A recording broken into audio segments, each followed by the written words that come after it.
You're listening to Meditating the Word. This year, we're reading the Bible in a year.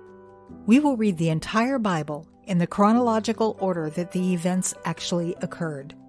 You can download a copy of the reading plan from blueletterbible.com. You'll find a link in the notes. The translation I'm using is the World English Bible, but feel free to follow along in whichever translation you prefer. And don't forget to subscribe to this podcast on your favorite platform and on YouTube. That way you'll get a notification each time a new episode is available. This is day 12. Today we're reading Job chapters 32 through 34. The Book of Job, chapter 32. The words of Job are ended. So these three men ceased to answer Job, because he was righteous in his own eyes. Then the wrath of Elihu, the son of Barachel, the Buzite of the family of Ram, was kindled against Job. His wrath was kindled because he justified himself rather than God. Also his wrath was kindled against his three friends, because they had found no answer, and yet had condemned Job. Now Elihu had waited to speak to Job, because they were older than he. When Elihu saw that there was no answer in the mouth of these three men, his wrath was kindled. Elihu the son of Barachel, the Buzite, answered, I am young, and you are very old. Therefore I held back, and didn't dare show you my opinion. I said, days should speak, and multitude of years should teach wisdom. But there is a spirit in man, and the Spirit of the Almighty gives them understanding. It is not the great who are wise, nor the aged who understand justice. Therefore I said, listen to me, I also will show my opinion. Behold, I waited for your words, and I listened for your reasoning, while you searched out what to say.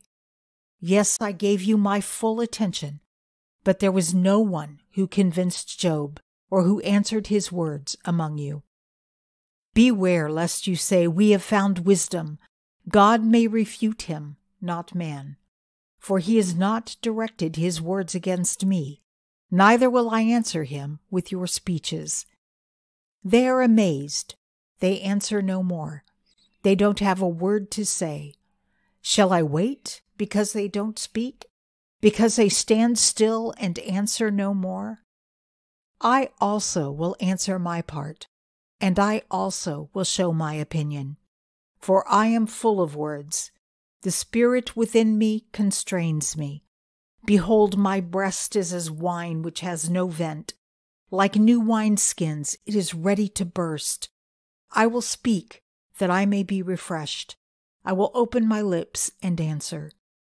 Please don't let me respect any man's person, neither will I give flattering titles to any man, for I don't know how to give flattering titles, or else my Maker would soon take me away. Chapter 33. However, Job, please hear my speech, and listen to all my words. See now, I have opened my mouth. My tongue has spoken in my mouth. My words will utter the uprightness of my heart. That which my lips know, they will speak sincerely. The Spirit of God has made me, and the breath of the Almighty gives me life. If you can, answer me. Set your words in order before me, and stand up. Behold, I am toward God, even as you are. I am also formed out of the clay.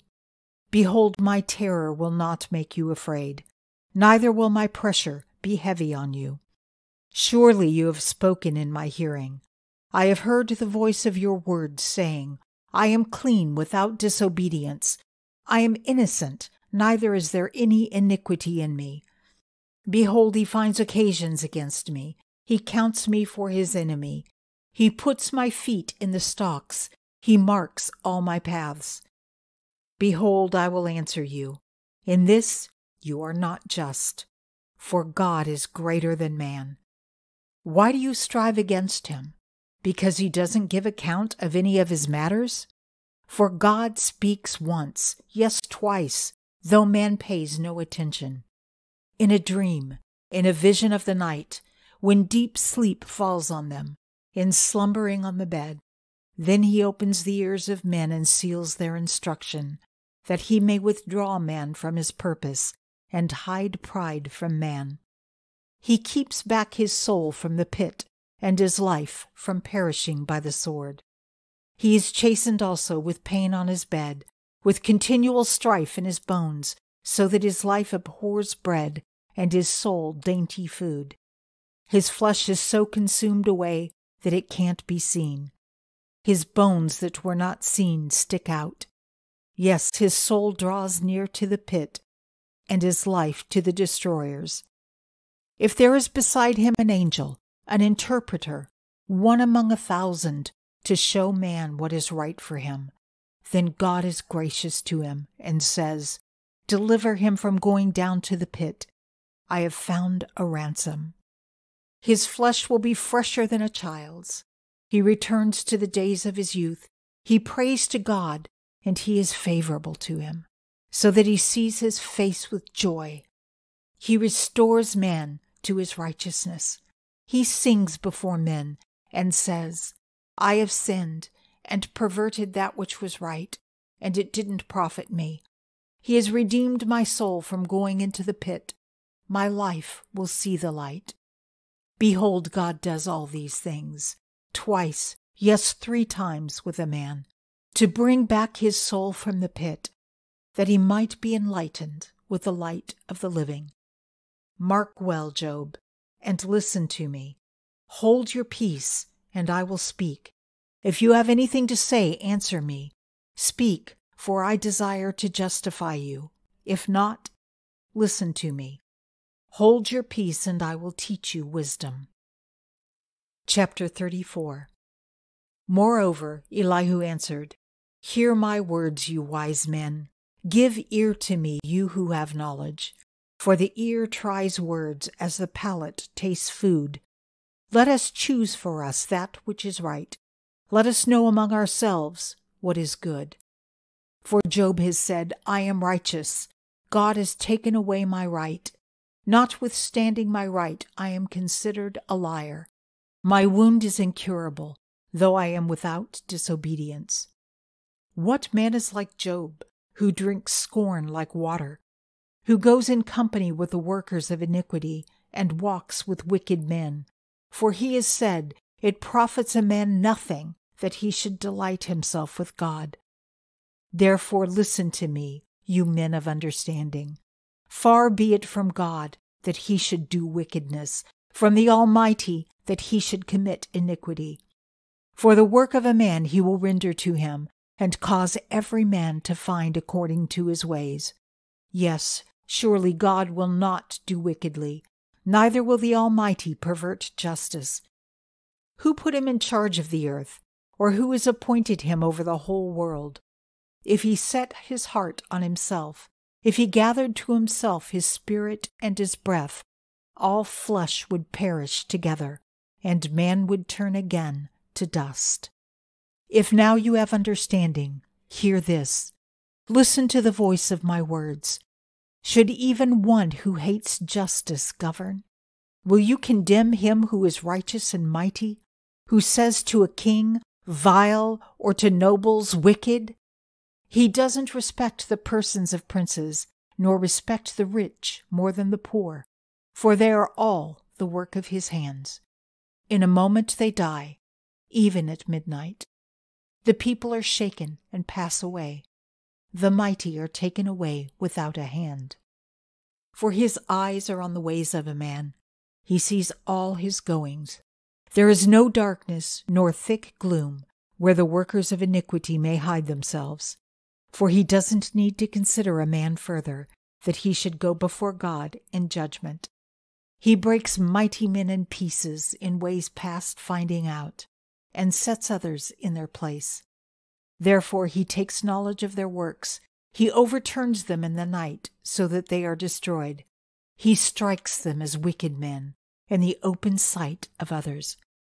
Because they turned away from following him and wouldn't pay attention to any of his ways, so that they caused the cry of the poor to come to him. He heard the cry of the afflicted. When he gives quietness, who then can condemn? When he hides his face, who then can see him? He is over a nation or a man alike, that the godless man may not reign, that there be no one to ensnare the people. For has any said to God, I am guilty, but I will not offend any more? Teach me that which I don't see. If I have done iniquity, I will do it no more. Shall his recompense be as you desire, that you refuse it? For you must choose, and not I. Therefore speak what you know. Men of understanding will tell me, yes, every wise man who hears me. Job speaks without knowledge. His words are without wisdom. I wish that Job were tried to the end, because of his answering like wicked men. For he adds rebellion to his sin. He claps his hands among us, and multiplies his words against God.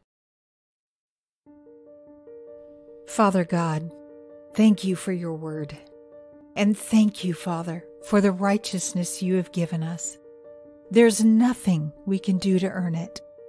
It's a free gift, and we are so grateful to have right standing with you.